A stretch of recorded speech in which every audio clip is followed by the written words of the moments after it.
and it is my pleasure to open us up today. So, similar to the roles of security professionals and leaders, the ability of our program to be agile and to evolve as the landscape evolves is key. So while we are very much looking forward to seeing you all during our S1 in June, we didn't want to wait 10 months before we were able to come back to you as you are on this professional journey and share with you valuable insights. So to that end, today we have curated a session that we hope brings you value professionally and personally. We will kick off this session with meeting insights on emerging technology and threats from a cyber perspective. We will then transition to insights from leading executive recruiters who can speak to the evolving role of the CISO and what it means to stay ready. We will also close out with insights on continuing to invest in your overall health and well-being. But before I transfer to my co-chair and friend, John Gift, who will introduce the speakers from both of us, I want to make sure that we thank the members of the CISO Forum who make this possible. I want to start off with a warm thank you to Octavia Howe, Sparcella Simmons, Ron Meading, Michael Palmer, Stella Danso, Elaine Norman, Robert Scott, and Tyrone Higgins. And I just want to say thank you to all of you for doing the great work you do with CISO Forum. And then a very special welcome to the person that makes it all magically come together, Sherelle Belly. So while the magic gets prepared to happen, I'm going to transition over to John. And John, you can go ahead and introduce our speakers. Awesome. Good morning, good afternoon, everyone. So John Gift, CISO from PepsiCo. Thank you, Jane. I first want to go ahead and introduce Karthik Karthapalli. Karthik is a seasoned technology executive and strategic IT leader with deep experience driving enterprise technology, operational excellence, and organizational transformation. As Chief Information Officer at JRH Consultants, he brings a strong record of leading technology functions across consulting and public sector environments, with expertise spanning from IT management, system operations, system administration, cybersecurity, and full lifecycle technology delivery. Known for his growth-oriented mindset and commitment to purposeful learning, he has built a career around guiding organizations through technological change, strengthening infrastructure and security, and fostering collaboration and development across teams. Also want to make sure that I thank Karthik and JRH Consulting as they are the sponsors for today's CISO Forum. So with that, Karthik, I'll pass it on to you. Thank you. All right. Thanks, James. Thanks, Jane and John, for the introduction. I appreciate it for everyone. My name is Karthik Karthapalli. I'm not going to go into the details about our stuff, but good afternoon for everyone on the East Coast. Good morning for everyone in the other parts of the country and everywhere. So when I thought about talking about emerging technologies, something came to mind. So that's why we have the robot as the display pic. When I was in senior year college, iRobot movie, I don't know how many of you guys remember that. It came out and it was set in 2035 Chicago. So I thought that's our future technology. That's our emerging technology, right? So we have about 8 years to get there. So are we all ready for that? In reality, when we hear about emerging technologies, the first thing that nowadays comes to our mind is usually AI, quantum, deep fakes, and maybe whatever is in the latest headlines that day.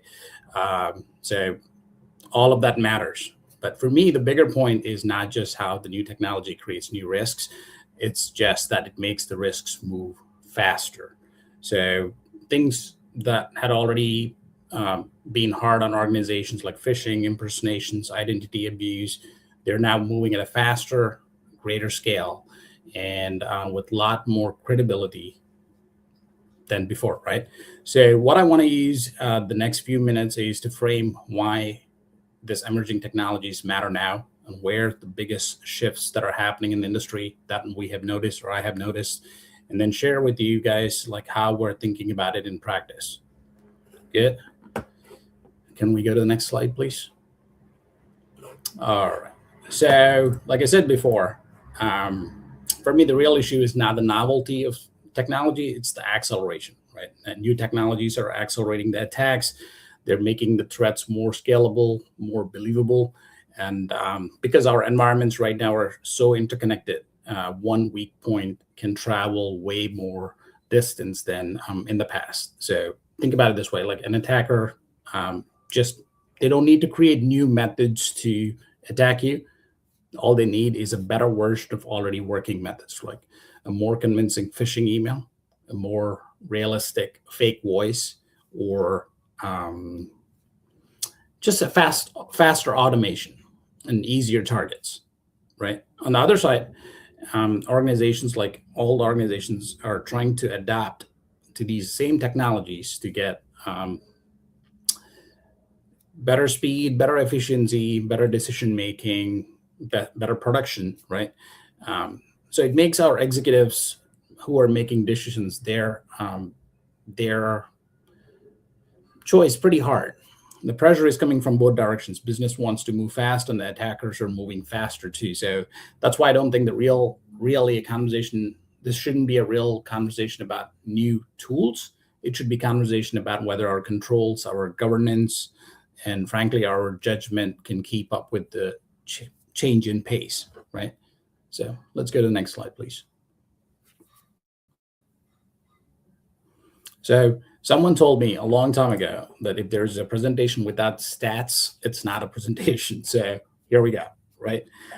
This slide specifically shows us the tension pretty clearly with our technology suite these days, right? On one side, adoption is moving quickly. Large share of organizations are already using or exploring AI in different ways. And for many organizations, it has become the top business priority in the last 1 year, right? On the other side, the confidence on how we can use AI is not moving at the same speed. There's a real concern about AI being used in cyber attacks, and much lower confidence. If you look at it, I think 39% said that lower confidence that AI is safe and secure. And to me, that's the gap, and that's the story. That's the real story. So that's where the leadership pressure starts to show up in real world. So the business wants to move forward. Development teams, if you have development in-house, they want to experiment new technologies. People want more productivity gains, but governance, security, and workforce readiness is still catching up. We're still catching up on a day-to-day basis. So, and this is not just for large enterprises, because I've seen throughout organizations where large organizations are scaling up AI into their daily workflows, whereas small and mid-sized organizations are experimenting and trying to find a particular or practical use case for them. And I've seen nonprofits trying to, with their limited resources, trying to see where AI fits into their budget. And the biggest of all, the federal organizations that we support, are also looking at mission impact on how they can increase the impact of AI and stuff. So it's not really that AI adoption is happening or not. It's actually happening. It's already here. The real question is whether our trust and control and readiness are maturing at the same pace or not. So in my opinion, the answer is not yet. We're not there yet. So let's go to the next slide. I'm going to pause and ask a question to the team members, and I want to see it in the responses. So most of you guys are in the IT field, and if you were given unlimited funding to reduce one risk reduction priority, or not reduce, to use it for one risk reduction priority over the next 12 months in your organization, what would that be? Just you can post your comments in the chat. I'm going to pause for a few seconds. I want to see the responses. So I'm going to repeat the question. If you're given unlimited funds to use it for one risk reduction priority,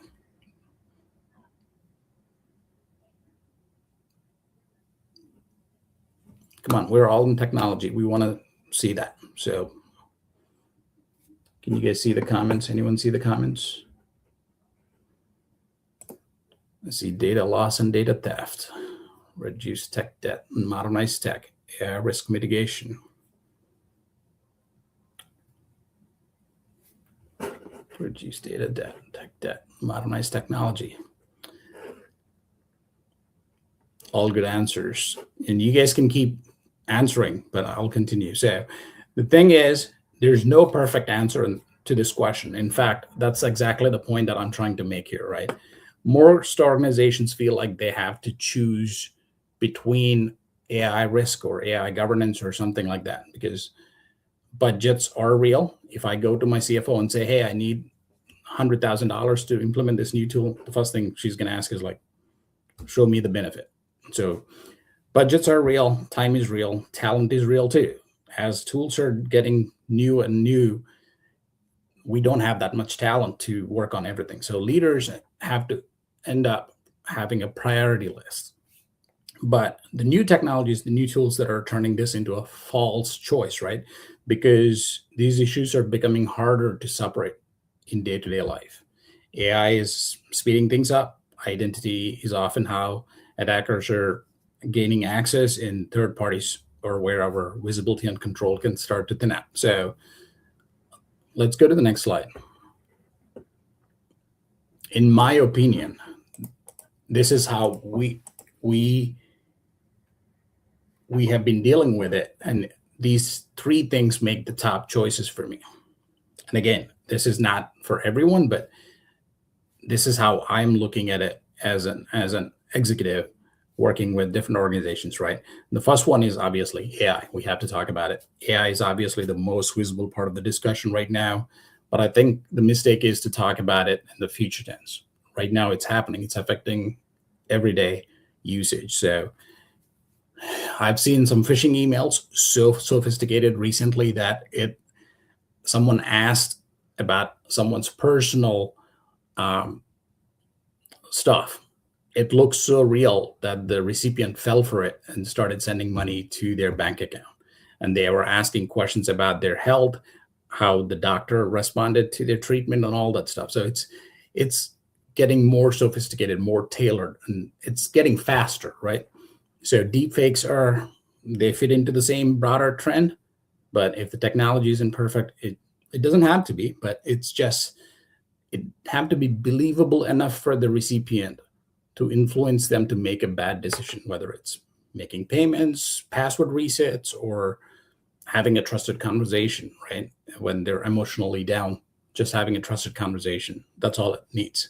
So for me, the takeaway is it's not just AI is risky.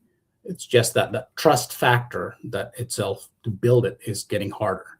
And when trust gets harder, that's where the next one gets into the play, which is identity. So there's a bigger shift in the industry. I don't know if anyone noticed it in the last few years. Identity and third-party vendor, third-party relationships have taken a broader shift in the industry trends. So attackers are not using just old-fashioned way of logging in. They're also using like your partners, your vendor partners, your platforms, or your trusted partners to get into it, right? That changes the idea of the perimeter. Back in the day when I was working in data centers and stuff, the perimeter is like your network boundary. So if you keep everything outside the firewall, disconnected, you're safe, but not anymore. So I think I have one statistic here that says, on average these days, an organization has about 286 vendors working with them. That's a lot of vendors that we have to keep track of, right? And almost half the companies in the report said that they're working at least with a minimum of 100 vendors. So your risk posture is no longer just about your own control identity. It's about how you rely on third-party vendors too, right?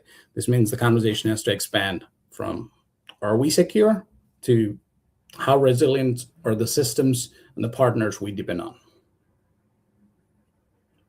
So last but not least, the third point I have to make is the quantum. I know it sounds like a futuristic problem, but we should be following it. I remember in one of the ITSMF conferences, we did talk about it, I think last year. It's not a today's breach problem, but it's a today's planning problem. So big corporations need to make a distinction right now, because quantum can sometimes create an abstract or overhyped feeling for everyone, including myself. But for most organizations, the immediate concern should be to think on the long-term basis. So let's say if you're dealing with some financial data or something, that has a long shelf life, right? We need to think about how these organizations are planning for that long shelf life of this data being stored, how the cryptography has been changing, and what systems to rely on in the future. So it's a planning issue, but definitely something we need to talk about. Can we go to the next slide? So at JRH Consultants, like, we got lucky because we work in different environments, federal, commercial organizations, small businesses, nonprofits, and obviously those groups have similar risks, but the answer is not the same. So what we have been doing is trying to help it in a consistent theme fashion to work with them. And this is important for everyone, right? Not just us helping others, but every organization in their own way, they can take these points and work with internal team members. So let's focus on hardening the identity, access, and verification controls, because it continues to be one of the most important pressure points in modern attacks from what we have seen. The second one is lay practical guardrails around AI adoption so that we can move from the testing phase of AI to practical implementation of AI. We need to have perfect guardrails around it. And third party, we need to make sure to strengthen the resilience across our third party dependencies, because one bad actor getting into one third party vendor can cause a lot of damage to the trust. And we encourage, and we're encouraging early preparation for long-term issues like quantum too. We had conversations with our customers, our partners, peers, talking about quantum, even though they don't anticipate anything happening soon. We do bring it up in conversations so that they understand what it's going on. So the overall goal is pretty simple. For CISOs, for organizations, it's to move forward with confidence, right? Let's go to the next step, I think.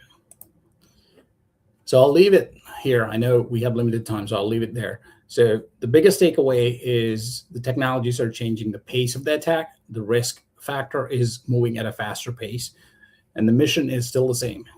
Protect your trust, reduce the risk, and support the organization to grow. So it's what's changing is how fast things are moving and how blurry trust boundaries have become and how concerned everything is. So I know there is a CISO panel right after this. I know they're going to speak more about it, and if you guys have any questions, we'll stay back for after that. So we'll get you there. I'm passing it back to John. Thanks, Karthik. Appreciate that. And thank you for taking us through emerging technologies and threats from a cyber perspective. And once again, thanks for being a sponsor for today's event. All right, so what's up next is I'm going to introduce Kate Hannon and Matt Commons. They're both executive recruiters. And so we have Kate, who is an executive recruiter from Spencer Stuart, and Matt, who is an executive recruiter from Artico Search. And they're going to be taking us through a panel discussion on the evolving role of the CISO. So I'll start with Kate and her background. Kate's based in New York and is a member of Spencer Stuart's Technology and Digital Office practices and leads the firm's Chief Information Security Officer practice.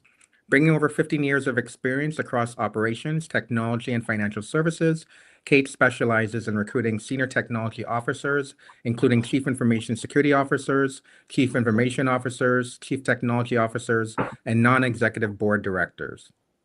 She's a trusted advisor to clients globally and across industry as they seek to identify exceptional talent to lead in dynamic environments being transformed by automation, cloud, data and analytics, digitalization, and cybersecurity.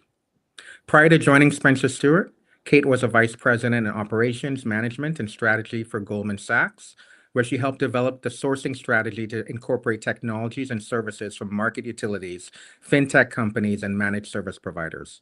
Kate began her career with JP Morgan Chase, where she focused on client services and operations within the bank's commodities business. Kate is also a graduate of Gettysburg College, where she earned her bachelor's degree in business management. Matt is a pioneer in the development of the cybersecurity recruiting industry. Matt co-founded Article Search with Mercedes Chatfield Taylor to lead the team helping companies protect against cyber warfare. Matt focuses on recruiting chief information security officers and next level down top lieutenants in information security for large global corporations and fast-growing private companies, as well as cybersecurity consultants for leading professional service firms and top executives for cybersecurity technology companies. Regional cybersecurity practices at 2 global firms, Russell Reynolds and Caldwell Partners, nailing more than 300 executive-level searches in a hyper-competitive market by serving as a trusted advisor for chief information security officers. Matt also developed his vast network as founding CEO and sales executive at tech and media companies in New York, San Francisco, and Beijing. Matt holds a BA in political science from Bucknell University and is conversational in Mandarin. So with that, I'll turn it over to Kate and Matt. Welcome. Thank you again. Thank you. Yeah, very happy to be here. Thanks so much. So should we jump in with the questions that were shared with us, Matt, or? Yeah, why don't you kick it off, Kate? Yeah, sure. So one of the opening questions that we wanted to cover really was, how is the CISO role evolving? So Matt, we can go back and forth on this, I'm sure, but from my vantage point, this role has had a really interesting evolution. I think it's worthwhile to maybe take a step back, to when the role really first became increasingly prevalent amongst the C-suite positions. So if you think back to like the 2013 timeframe, cybersecurity was really being formalized as a C-suite level role. Prior to that, cybersecurity, it was like a patchwork of different experiences and talent pools that made up the role.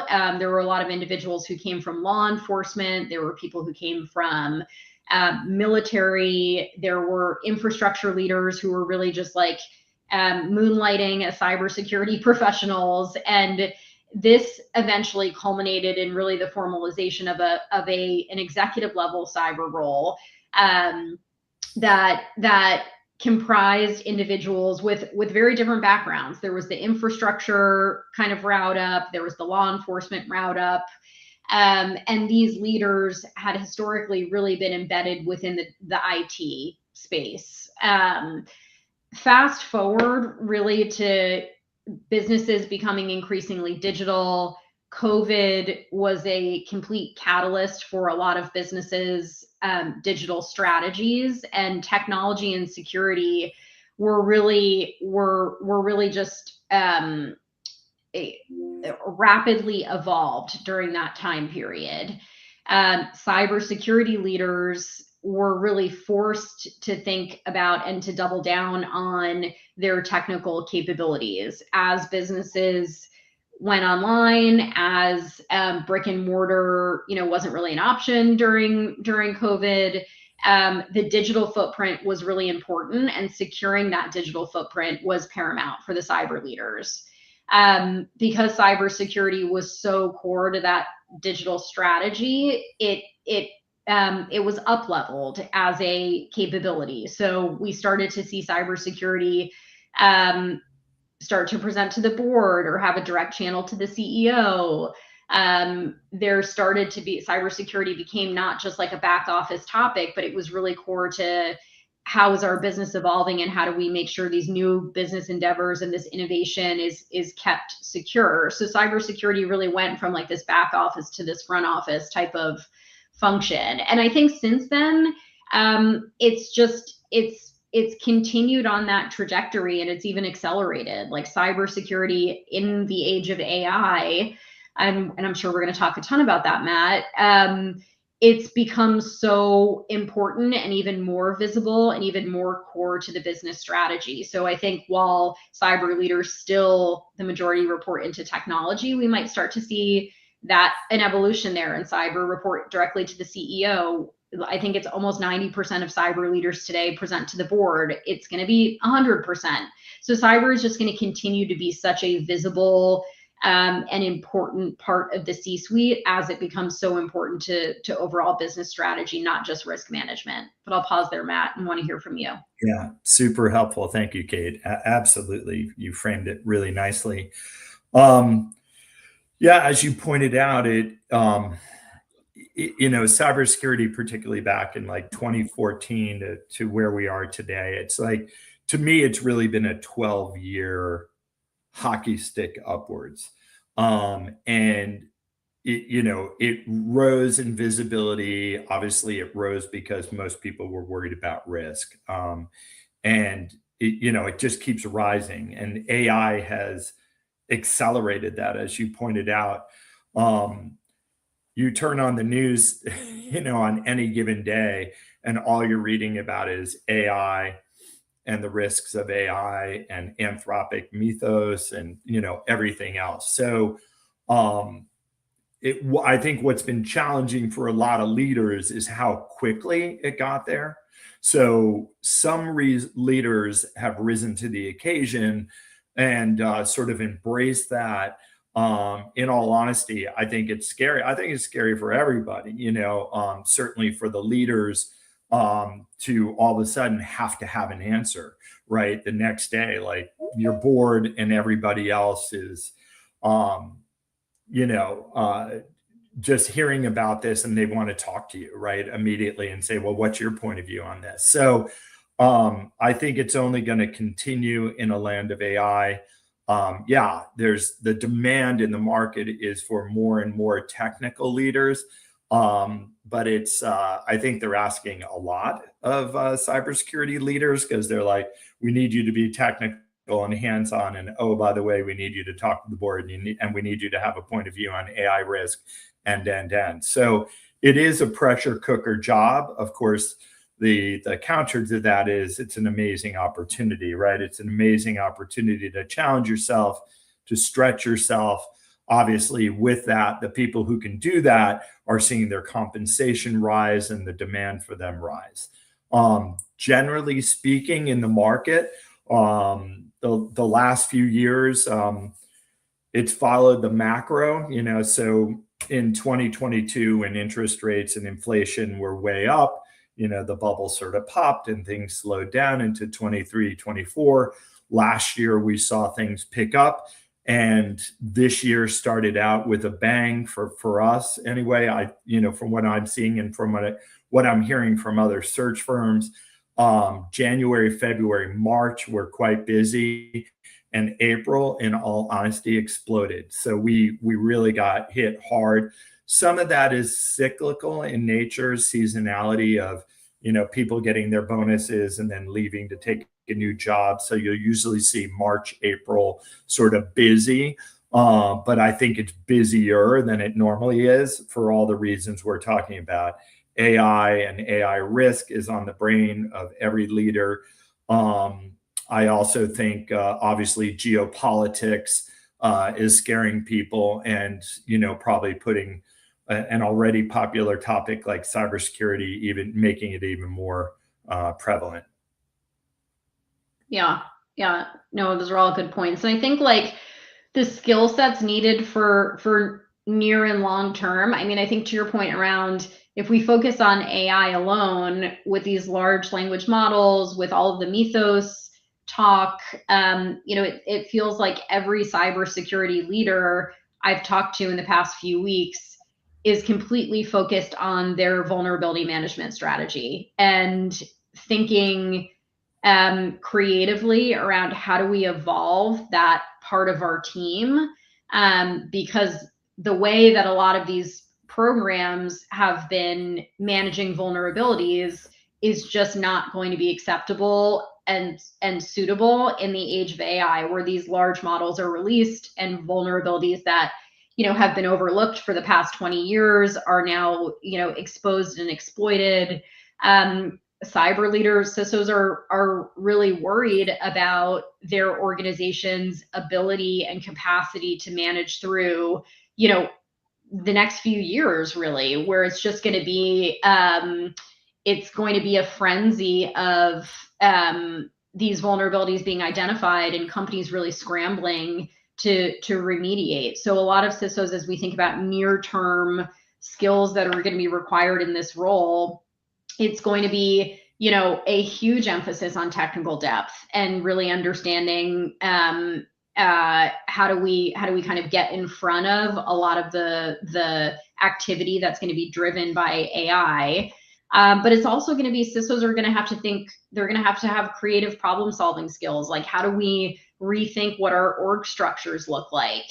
I'm sure, Matt, you similarly talk to so many cyber leaders who kind of brag about having their playbooks. They're ready to apply their playbooks in a new environment because they have breach experience, or they know how to kind of react in a breach scenario. And I think the reality is that, like, there's not really a playbook for what's happening right now. And so a lot of the hiring managers that we're working with don't want to hear about cyber leaders who have these playbooks that they want to apply. They want to hire a cyber leader who's going to be very adaptive and can take new information, absorb it, and respond quickly. People who can think differently about traditional operating models within cybersecurity, and who are technical. Yes, like, the technical skill set is going to be important in the near term, but it's also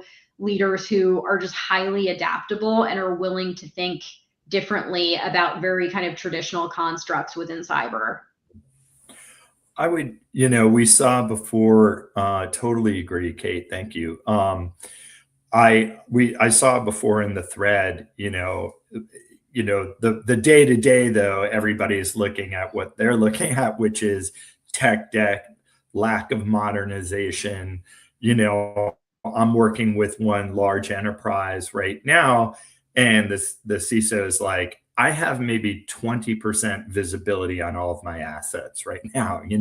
It's scary stuff. Like, you're trying to protect stuff. You don't even have visibility into all of it. So, there's the reality, right? The day-to-day reality of what you're dealing with. But as I do think, as new things like, something as dynamic as AI and as scary and everything else, it is, and I'm sure all of you have had your fill of vendors, knocking on your door, and they won't leave you alone. At the same time, I think it's a good opportunity, particularly around AI security, to maybe cherry pick some of the best, AI security startups, because they're really going to have a pretty interesting point of view on all of this, and probably a pretty good understanding. Obviously, not all are created equal, so you're going to have to be selective with who you trust and let in. But they can be a great resource for as you're getting up to speed on these things. The other thing too is, if some of this is rising too fast and it's a bit scary for you. I know a lot of people have their eye on the prize with the CISO title, but there's lots of other ways that you can contribute and add value, and frankly, be a direct report to a CISO, or like, while you're getting a handle on all these other things. I think it's scary, right? Fly too close to the sun and you get burned, right? If you do get the seat and you're not quite ready for it, too, like, it's easy to get in trouble with these things. So you need to be careful about, like, am I ready for that? What am I ready for? What do I want to take on here? But there's clearly an amazing opportunity for cybersecurity executives. And I would just say, you even see some have great opportunity both to get to that big title, but also you're seeing the more technical ones. You're also seeing people shift into product. Some are becoming, CISOs at startups. Some are, they're taking on, I just saw Adam Eli from Fidelity post, he's now, he went into product from a CISO role over to product at Fidelity, and now he's joining, product at a cybersecurity startup. You saw this with Rohan at JP Morgan Chase, who then ended up in product. There's so many opportunities for cybersecurity leaders, I think, depending on your expertise and desires. You've never had more opportunity or flexibility to move, into new positions as well. Yeah, and I think just to add to that, it's definitely like the product career path is a really interesting one. There's also, we see cyber leaders increasingly taking on infrastructure and those functions being paired together. So cybersecurity and infrastructure, IT operations. I think, given how broad this role has become in recent years and will continue to become, like if you think about all of the things cyber needs to be tied into, there's, the board level reporting, cybersecurity, having conversations with the business around risk appetite, cyber moving closer to the engineering function as security becomes embedded in the software development lifecycle. Like cyber is one of the few C-suite roles that like it's really now touching every single part of the business, and that breadth just allows for a lot more opportunity that maybe didn't exist within the function when it was buried under IT. As an example, we see more and more cyber leaders going the operational risk route. So broadening into that kind of risk management role at the enterprise level. So there's just so much, while the role has become, very high burnout, and we're seeing, that's a big driver of turnover in this role. Because of the demands of the role, one of the positives, is that it's opening up all of these other opportunities from a career path perspective, which is interesting. Yeah. And I'm seeing even, I talked about startups before, but you now have a bunch of AI startups, right? Which are exciting, and who knows who's going to make it or not make it. But I'm seeing startups earlier in their journey looking for a head of security. Usually I find startups are very late to the game with that because they just want to develop, get the product out and get adoption. And the last thing in the world they really want to worry about is security. But I'm finding some of them are moving quicker into getting ahead of security early on. Now, that's not for everybody. I mean, if you're coming from a large enterprise and then all of a sudden you're working for like a 50-person startup, it may just not work. But to your point, Kate, I mean, just more and more opportunity opening up. Yeah. And the other thing about obviously AI that we're hearing a lot is it's also, no surprise, putting pressure to do more with less. So can I have fewer people on my team, and still be effective by leveraging AI? So, and management is always looking for tangible evidence of, can you shrink the head count, and take advantage of AI, show me and demonstrate how you're doing this.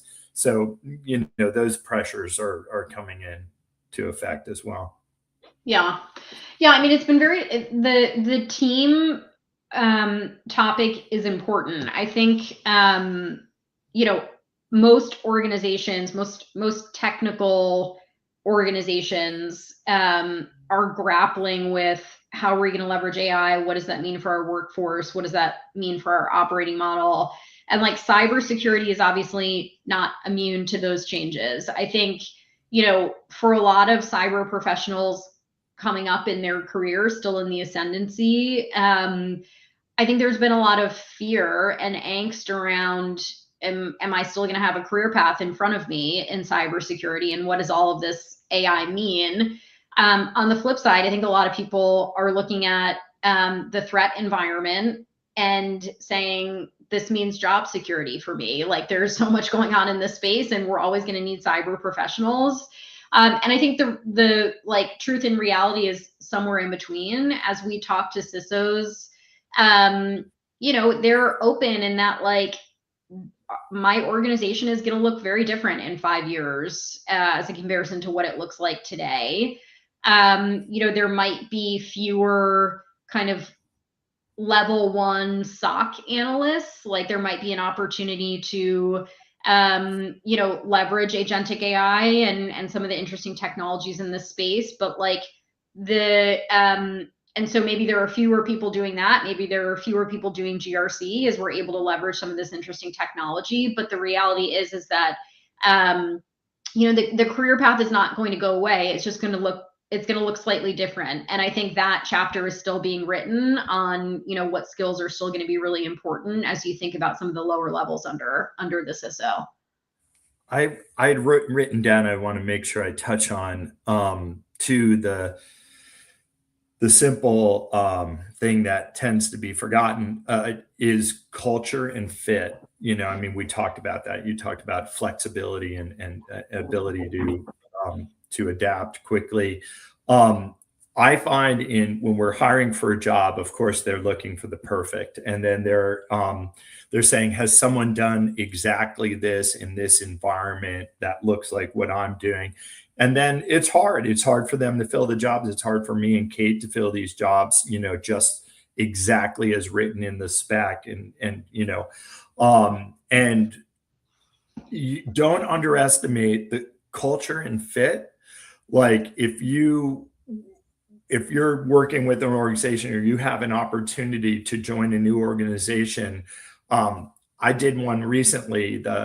It was hard, and they were trying to get someone to move to Houston, all of these other things, and people didn't want to go. And in the end, it was like the CIO was from Arkansas, and the CISO who didn't have exactly the perfect, it didn't fit the spec, but he was from Arkansas, and they were able to click, and it was like, okay, Arkansas wins. Like, don't forget when you're interviewing or doing these things, look at the people, their background, understand the company and the culture. Like, where are you going to connect beyond just what's the job spec say, and all these other things? These other things play such an important part to, landing a job, being happy in that job, and having stick-to-itness with it.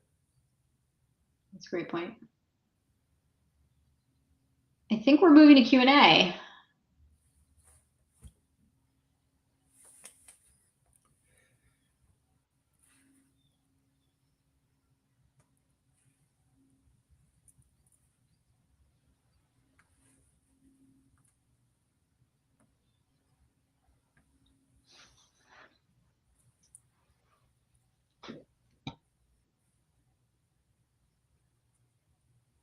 Yeah, I think I'm curious if people are feeling like they're fielding more questions about cybersecurity in 2026 than they were in 2025. With all the AI talk and everything else, do you find that you're being pulled into, conversations in your organization more than you were? I'm just curious if that's the case.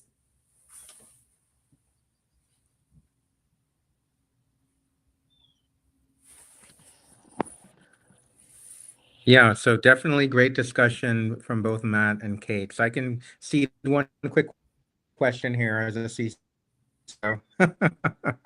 here at PepsiCo. Just really quickly, as you kind of gone through, you talked about all these emerging trends that have happened with regards to AI, and Kate, you specifically talked about the evolving role of the CISO, Matt as well, taking on a lot more. Right? What do you think about overall? I know Gartner had a survey a couple years ago around CISOs becoming a little bit burnt out because they were taking on so much, right? And they were, being asked to expand into key roles, and then they were moving into other roles, as you mentioned, Kate.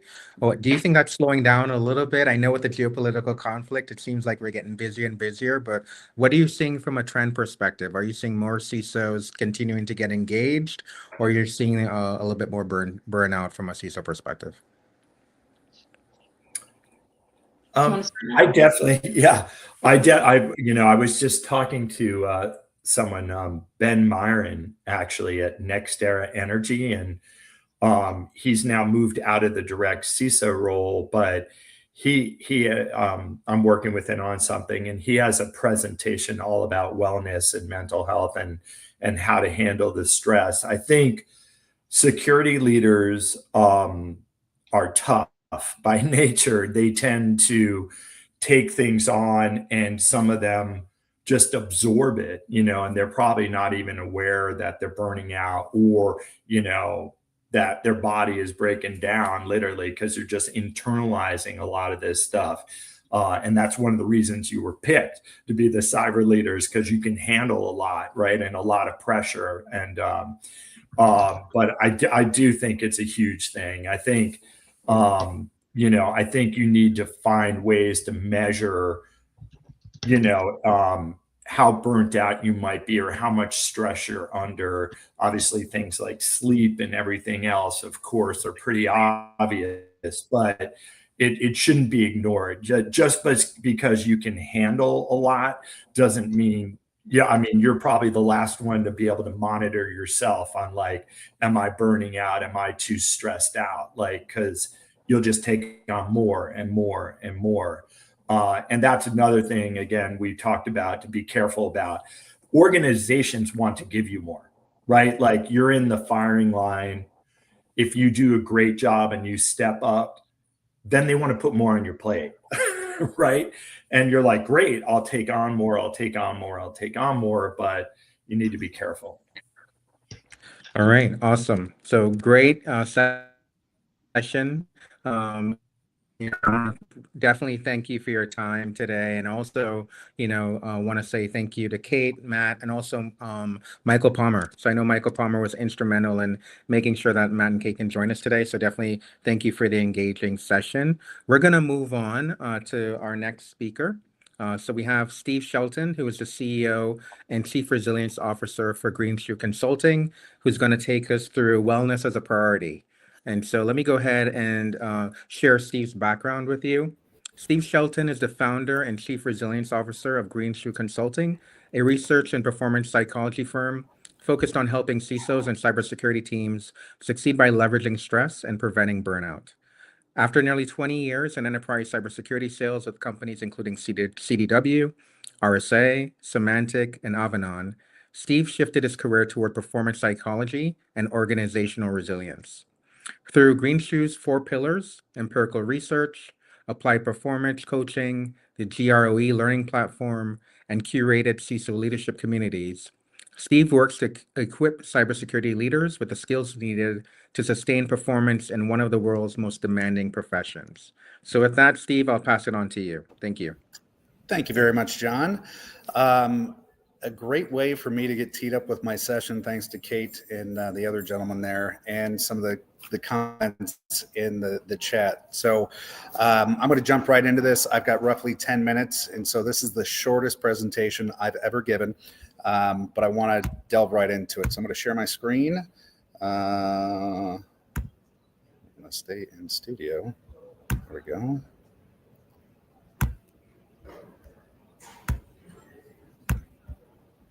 All right. So I am not able to see the comments. So Cheryl, keep me honest if there's any comments that we need to jump into. Ali had mentioned in the quotes about MTTR. So what we're going to talk about is playing off of, I believe it was John from the last session, talking about CISOs and cybersecurity professionals in general have no way of measuring their own stress levels and if they're currently in burnout. And this is what this is all about.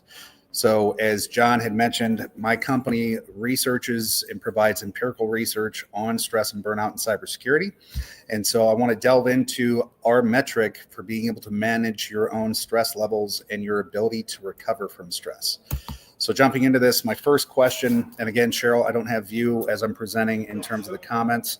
So if you can keep me honest with this, I'd like to ask everybody on the session right now, how you're feeling in the moment on a scale of 1 to 10, 1 being you are completely without stress and cool as a cucumber, and 10, you are so burnt out, we need to take you to the hospital. Where would you rank yourself on this scale right now? Don't think about it too much. Just go ahead and throw a number into the chat if you're willing to do so, or keep this number in mind. Part of the research that we did interviewing 40 CISOs last year, we asked this question and have some very interesting findings on this component. So I want to keep this in mind as we move forward. Part of the challenge, though, is that when we all communicate, we may be using the same words, but that doesn't mean we have the same meaning behind those words. So to set the stage, so to speak, and make sure we're all on the same page, stress, defined by the American Psychology Association, is simply a natural human response to threats and challenges in our environment. So the challenge here is understanding what we actually have control over as individuals. There is a lot we do not have control over. And when we tend to get frustrated, irritated, annoyed, angry, etc., often it's because we're trying to control things we have no ability to control. Our response is one of those things that we do have the ability to control.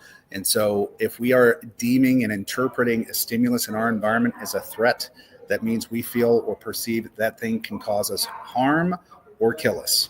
So that old survival instinct that has been developed over 2 million years of human evolution is meant to protect us from things that could cause us harm or kill us. We can also, another person can look at that same stimulus in the environment and deem it a challenge, meaning the challenge is not going to cause them the same level of pain or harm that a threat can, because we deem that we have the resources in the moment to manage that stimulus, or we can pull in other resources, ask for help, or skill up to deal with and overcome that stimulus in our environment. Two distinct mindsets in terms of the same stimulus that two different people can be looking at.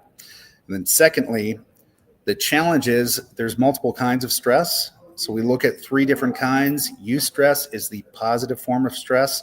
Anytime that we are going to do anything, wake up in the morning, take a shower, decide what clothes we're going to wear that day, take out the garbage, etc., go to work. There's a level of stress that we're going to experience in regards to that level of action we need to take. The challenge is when that stress becomes negative, we deem that distress. Distress can be short-term, which we call acute. Could be a loud noise, could be stuck in traffic, could be a deadline we're working toward. When we are not managing our response to stress effectively and our survival instinct is operating for more than 19 days on average, that is what we call chronic distress. When chronic distress is not managed effectively, that is what leads into burnout. I don't have a slide on here to show the 3 symptoms, but there are 3 symptoms to burnout. 1 is physical and mental exhaustion. 2 is cynicism. There's not a shortage of cynicism in cybersecurity, but cynicism defined as a negative response to the work, the environment, your boss, etc. And so you're detaching from that mentally. And then the 3rd symptom is a feeling of professional inefficacy. Doesn't matter what you do, it doesn't feel like anything you are doing adds any value to the environment, to the workplace, that there's a loss of purpose and meaning in the work that you're doing.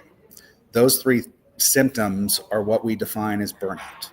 Now, the challenge, as the others have mentioned, is that from an IT and a cybersecurity standpoint, we are really, really good at staying on top of mean time to recovery or mean time to repair, whatever you want to deem that acronym.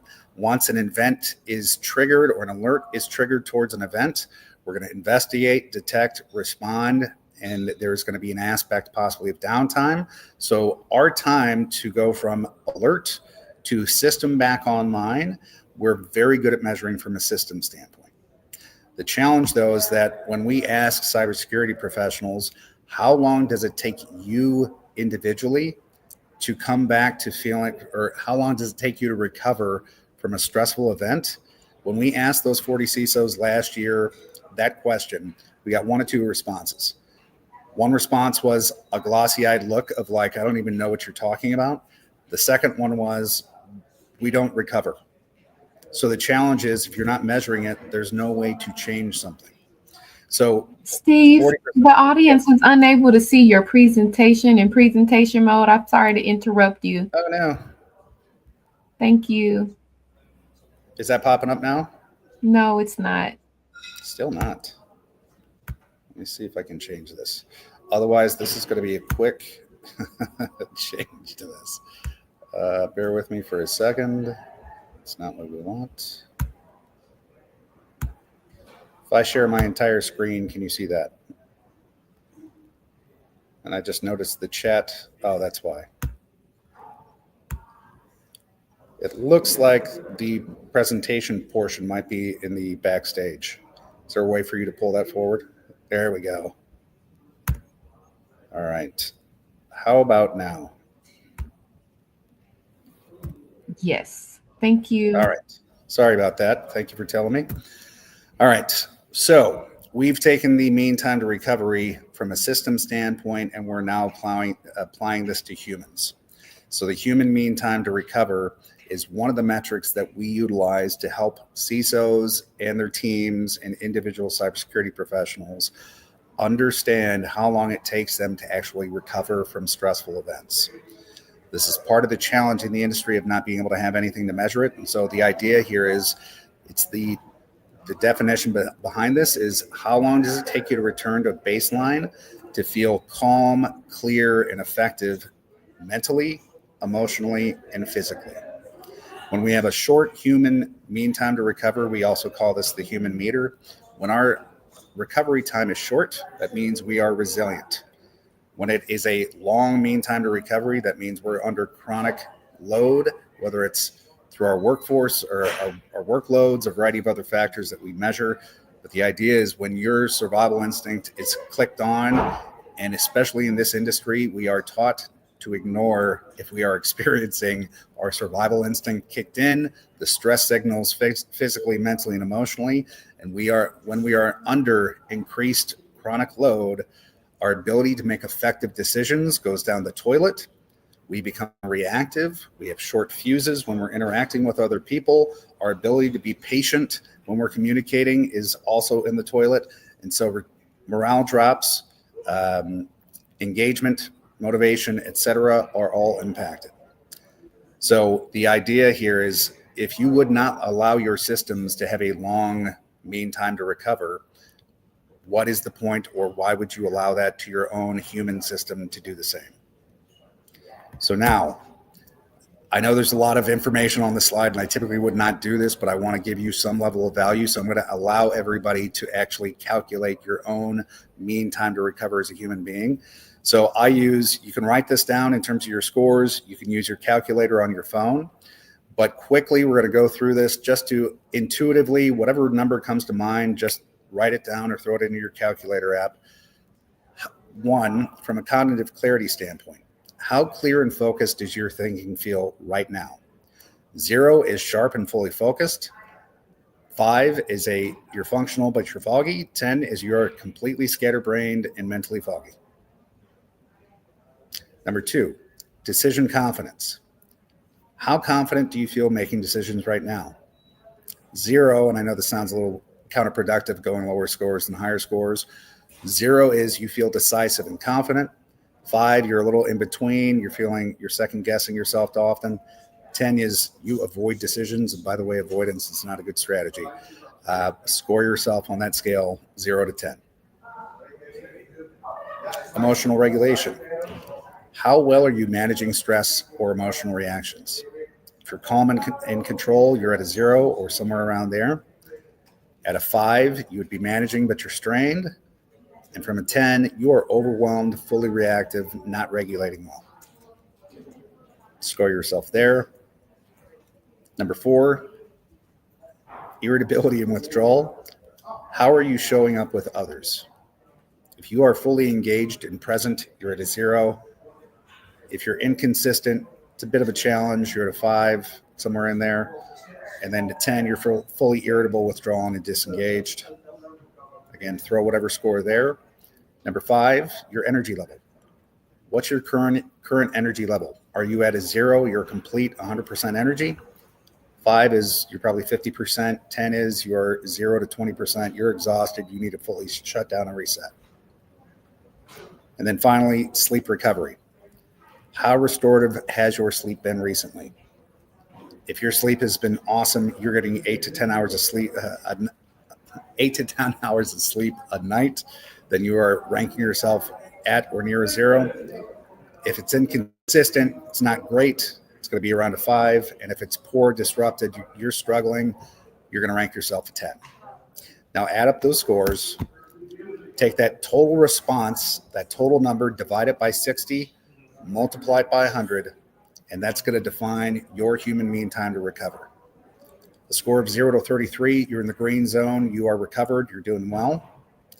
Score 34 to 66, you're in the amber zone, you're partially recovered, you can use some improvement there. If you're scoring 67 to 100, you are in the red zone and you are struggling and you have a deficit.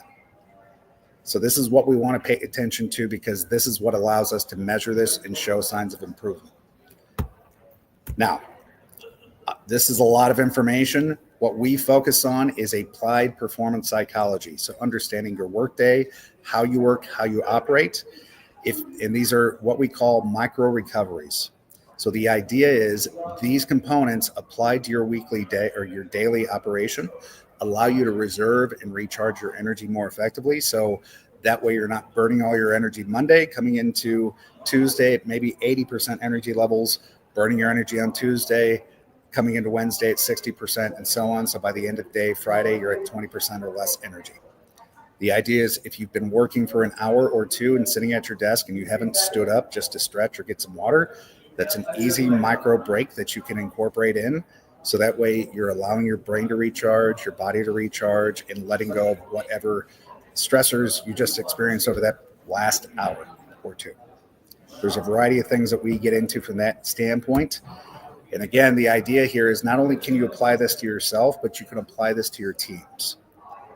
So if you applied your human mean time to recovery to your security team, the concept is, or the question is, what signals would reveal your team's energy depletion? How do you notice these things? How do you notice them before they're too late and that you're taking more of a proactive stance?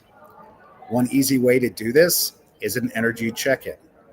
So again, I've shortened this down to 5 instead of 10, but this is a simple check-in that you can lead with your teams. And this could be a team meeting, your weekly call, whatever it is, your one-on-ones. But what this does is a couple of things psychologically. One, human beings all have 5 primary psychological needs: to be seen, to be heard, to matter, to belong, and to be loved or cared for.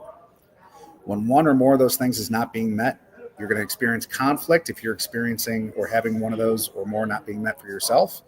But when there's a conflict between two people, it's a very easy way to say, okay, what's not being met right now? How do we diffuse and reframe that or reconnect into those needs? So this, just asking the question, how energized are you right now? It allows them to be seen and be heard, gives them a feeling of like they matter and belong. And then when you ask that, you also ask the follow-up question, what's blocking you right now? As a leader of the organization, we believe that leaders need to effectively remove barriers and empower their team. What's blocking you right now starts to uncover what's getting in the way. And you need to ask the third question, not just ask it, but do something about it, of how can I help? Asking that question, how can I help, is just opening the wound. And if you don't do anything, it leaves that wound exposed and open and getting infected. So the idea here is taking action. So that's the simple kind of rundown through this. And I know that was extremely simple. I'm going to make sure that everyone has access to this presentation, but that's the simple run through on this, my contact info with my email and the website as well. And so I know I ran through that really quick, but I'm curious as I move back in here, if there's any questions that you have for me.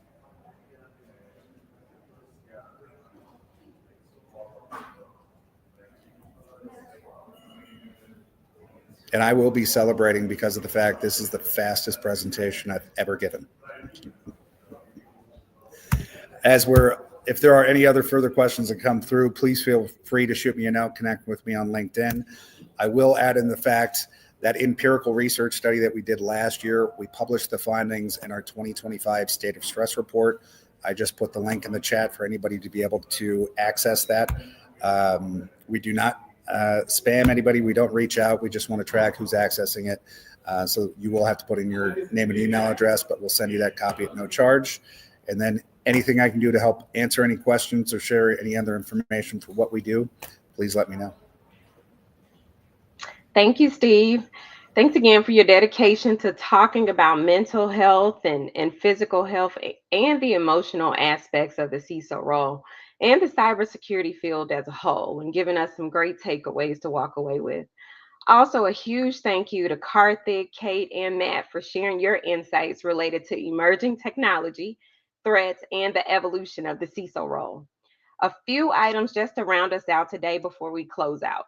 You should receive a short survey along with Steve's presentation at the close of this session. If you could take just a few minutes to fill that out, we greatly appreciate it as we continue to identify topics to make this CISO Forum most meaningful for you all. Additionally, if you all are interested in becoming a member of ITSMF, feel free to scan the QR code that's on the screen so that we can follow up with you.